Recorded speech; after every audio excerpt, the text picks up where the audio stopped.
everybody, welcome to winningruns.com. I'm Charlotte Cunningham, and with me today is Annesa Self. Annesa has come to share her knowledge and her techniques that help her be a champion and make that winning run. Annesa has a motto of horses and people communicating together and keeping it fun. She sells, buys, and trains her own horses, and of course she's just about done everything. If you hear her resume, she's an 81 Reserve Rookie of the Year. 91, she was an Intercollegiate champion. She's been a multi-derby and futurity champion. She's been Prairie Circuit finalist 2 times, multi-Texas Circuit finalist, and she was also a 3-time Texas Circuit final winner. She's been to the Dodge Circuit finals. She's also been to the NFR. You know, I'd have to ask her, what hasn't she done? So it was an impressive resume. I couldn't even get to the youth stuff because it'd take me forever.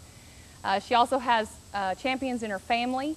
Tom Self, her husband, is a 2-time NFR team roping qualifier. He's also a trick roper, not rider.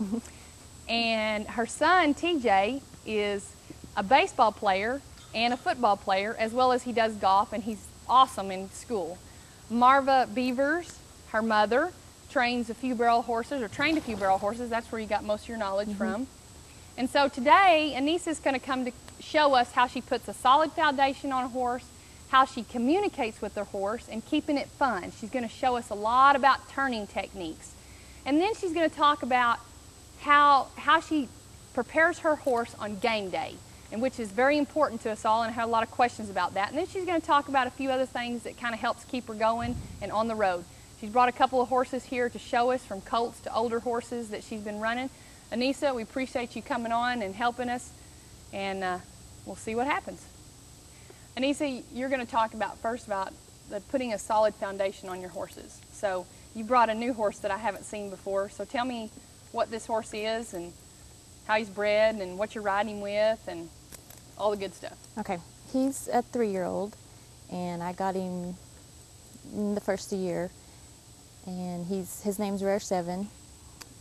He is a half-brother to Dylan, and I take him real slow, so we're not running barrels yet. Oh, okay.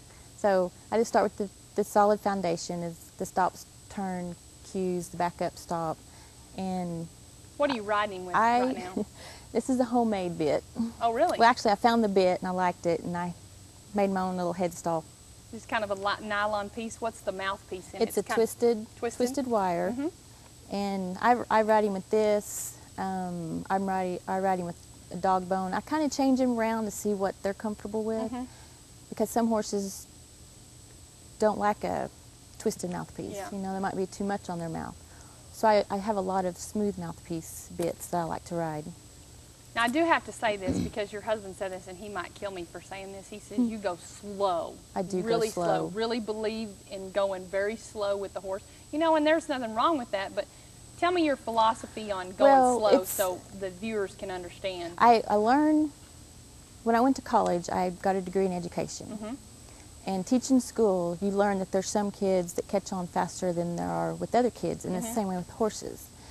And I let the horse tell me when they're ready to take the next step. You know, you start them all the same, and if they don't get something, I don't go change bit and put a heavier bit. I just slow down, back up, and teach them what I want them to do instead of force it. It's the same way with kids in school. You can't force them to learn. Did you ever teach in school? I substitute taught. Okay. So I got married, so I just substitute taught. That's okay. I ride horses for a living. I have a degree in finance, so there's something wrong with that. Well, that's me too. I never have gotten the teaching job. I chose the horses as well. Yeah. But anyways, my education helps me with my colts. And you got to keep it fun for them, because if they start dreading it, then you create another problem. Right. And so that's my motto: keep it fun, keep it light, keep it simple. And if it takes a year to make a barrel horse, or if it takes 2 years to make a barrel horse, then you're there for the long haul. I'm there for the long haul. How do you know, do you know your horse? I know this horse is going to make it. How, because the viewers are going to ask me, how do you know? How do you know when to stop and say, okay, this horse is not going to make it, or that horse is going to make it? Because a year is a long time. You can say a year rolls off your tongue and you're like, a year. That doesn't sound very long. But 2 years, that doesn't sound like much either, but that's a long time. Well, you stop and think about it. You get a colt when they're 2. I usually don't break my colts till they're 3. Okay.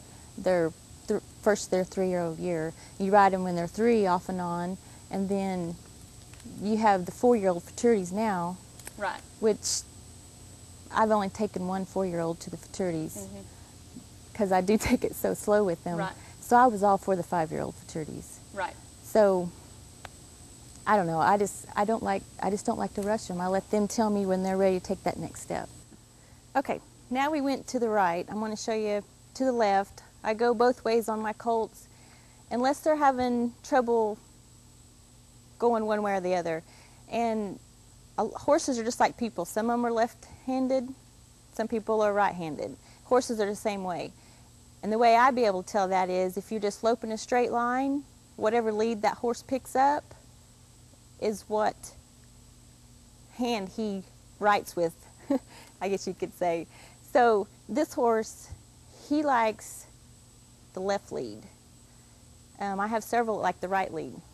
So anyways, I'll go to the left, if he'll go. And I kick with my outside foot.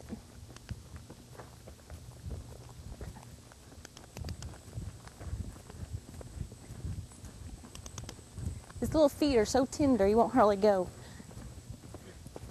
And as I'm loping my circles, I don't have much pressure on their face.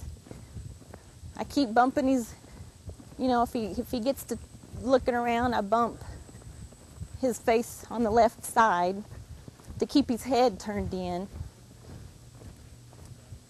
So I don't put a lot of pressure. Whoa. He likes to stop. And another thing I want to point out is stopping a horse, you use your body language. The seat of your britches you use a lot. Like I was up loping like this, and the minute I sat down, he stopped. That's another point that helps a lot of people in turns, is how you do your body language. Anyways, back to the foundation. Another thing I'd like to point out is when you teach a horse to back up, I'll kind of go to a side profile here. You bump him to get him to drop. See, he's being a colt there. He dropped it, and I'm not even telling him to back up. He's just doing it. Now I'm going to tell him. I use my voice a lot for him, so me talking to you guys is kind of hard on my horses because they listen to me. So anyways, 7, back, 7, back. See, he tucks his nose, and when he starts backing, I release again. And when he keeps backing, you don't see me dragging him back. You know, like throw your shoulders back and pull on the rein. I call that dragging him back. You ask him to back up. You just keep bumping their face. You can squeeze with your legs. And he's backing pretty much on a loose rein. I mean, I have a little contact just because he's green.